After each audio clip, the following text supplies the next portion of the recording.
Let's go high school softball playoff district down in Bowling Green. Perrysburg and Bowling Green early on. Jackets trying to give themselves up on a sacrifice. Ball thrown away. Kylie Griggs comes around to score. Perrysburg out in front. Bottom of the fourth inning we go. Morgan Pruss, I know her daddy, laces one to center. It's deep.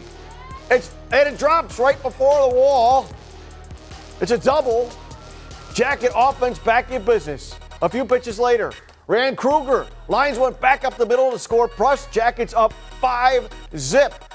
And when Bree Pratt is in the circle, that's all the offense you would need.